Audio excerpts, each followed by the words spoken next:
Welcome to the Dermatology Studio with Dr. Yusra Ayaz. Infantile hemangiomas are actually the most common tumors we see in infancy. But here's the thing, they're not all created equal. Being able to spot the different types and variants is absolutely crucial, because sometimes a simple pattern on the skin can be the very first clue to something much more complex going on underneath. So we're going to explore these types using a series of clinical cases to see just how these differences really matter in practice. So here's our game plan. We'll start with the core types, the ones you'll see most of the time.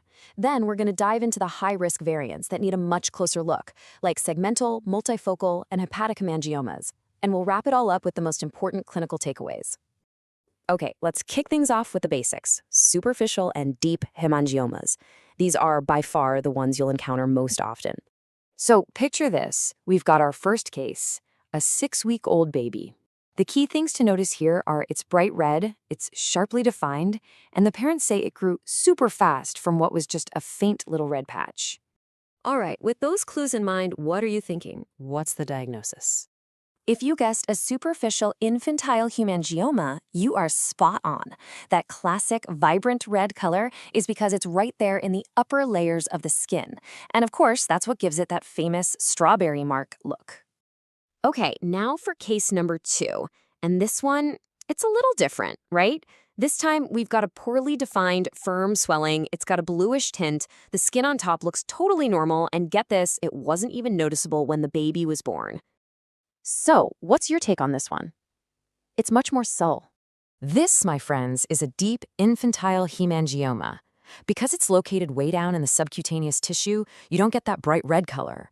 Instead, it just looks like this bluish, firm mass under the skin.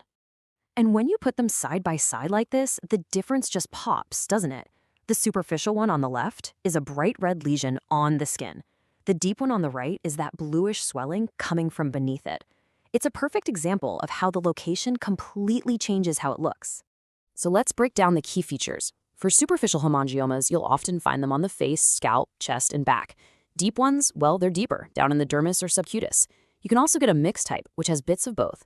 And there's this one special variant called an abortive hemangioma. It doesn't really grow much and might just look like a flat patch with some tiny blood vessels. And their growth patterns are also totally different. This is a really important clue for diagnosis. The superficial types grow like crazy very early on, usually between 5 and 7 weeks old. Deep types, on the other hand, tend to show up later and grow for a longer period of time. Just knowing that timeline can really help you figure out what you're looking at. Okay, now we're going to shift gears and talk about the variants that really demand our attention. First up is the segmental infantile hemangioma, and with this one, its specific location and pattern are everything. So let's look at our third case. We have a 1-month-old, and check this out. A large plaque-like lesion covering a whole section of the face. It's not just a spot, it's covering a whole territory. So what is this big, patterned distribution screaming at us? That pattern is the hallmark of a segmental infantile hemangioma. And the key thing to realize here is that its shape is not random at all. It actually follows the lines of development from when the baby was an embryo.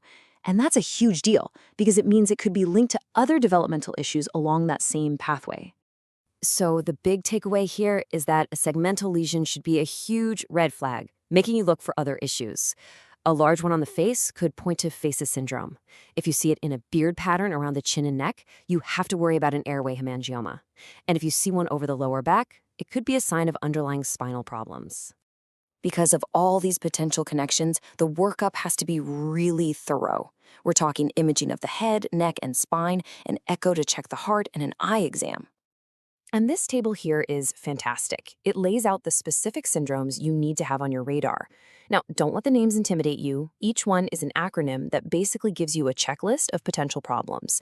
Take PHACE for facial lesions. It stands for posterior fossa malformations, hemangioma, arterial issues, cardiac defects, and eye abnormalities. The same goes for lumbar, sacral, and pelvis for lower body lesions. It just shows why recognizing the pattern is so important. And hey, here's a super simple trick to remember this. The location literally tells you the syndrome. See a big one on the face? Think faces. On the lower body? Think lumbar. It's a really great clinical shortcut. All right, let's get into our final set of variants. With these, we're shifting our focus from the pattern of a single lesion to the number of lesions and what that might tell us about what's happening inside the body. So let's take a look at this case. We have a 2-month-old, looks perfectly healthy, but is covered in more than 10 of these little red spots. They kind of look like a bunch of tiny superficial hemangiomas, but there's just a lot of them. This is what we call multifocal infantile hemangioma. As you can see, it's a bunch of small lesions scattered all over the place. And this is the magic number you need to remember: 5. More than 5. If you count more than 5 of these little spots, you have to start thinking about whether there are also hemangiomas on the internal organs. Because that number, 5, immediately points us to the risk of hepatic or liver involvement. Now, the skin spots themselves are usually no big deal, but you have to look inside. Multifocal liver hemangiomas are often asymptomatic. But then there's the diffuse type, which is a true medical emergency where the liver gets huge and can cause heart failure. And there's also a focal type, which actually develops before birth, doesn't have any skin lesions, and has different biological markers. Okay, we have covered a ton of ground, so let's pull it all together and really lock in the most important things to remember from all of this. So here's what you absolutely need to take away from this. Number 1, know the difference between the superficial strawberry mark and the deep bluish swelling. Number 2, if you see a large segmental hemangioma, treat it as a red flag and use its location to screen for syndromes like PHACES or lumbar. And finally, number 3, remember the rule of 5.